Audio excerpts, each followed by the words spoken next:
Did you know ADHD can manifest differently based on gender and sexuality? It's an intriguing topic, and one that's critical to understanding and supporting the diverse needs of children and adolescents with ADHD. Consider the story of Sam, a boy diagnosed with ADHD.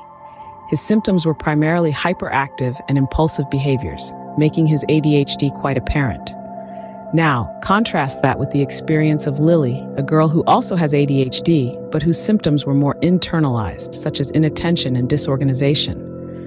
Lily's ADHD was not diagnosed until later in her life because her symptoms did not fit the stereotypical hyperactive profile often associated with boys. These are prime examples of how gender can influence the presentation of ADHD. Now let's delve into the realm of gender identity and expression. There's the case of Alex, a child with ADHD who also identifies as non-binary. Alex often struggled with social norms and expectations around gender roles. This struggle, compounded with the challenges posed by ADHD, led to feelings of alienity and confusion about their identity. As children with ADHD transition into adolescence, they may face unique challenges in navigating sexuality and relationships. For instance, Jordan, a teenager with ADHD, struggled with impulsivity and self-regulation. This contributed to risky sexual behaviors and difficulties in forming and maintaining healthy relationships. Moreover, children and adolescents with ADHD who identify as LGBTQ+ may face additional challenges. Mia, a teenager with ADHD who identifies as a lesbian, experienced heightened stress due to the intersection of ADHD and minority stressors associated with her LGBTQ+ identity. Finally, cultural factors can greatly influence how ADHD symptoms are perceived and addressed.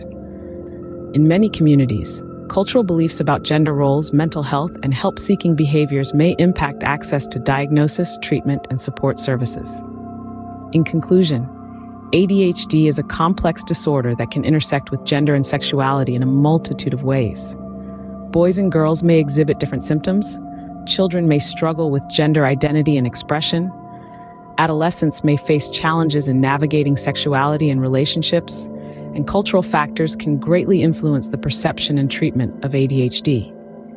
In the face of these complexities, it's crucial for parents, educators, and healthcare professionals to adopt culturally competent and inclusive approaches to diagnosis, treatment, and support.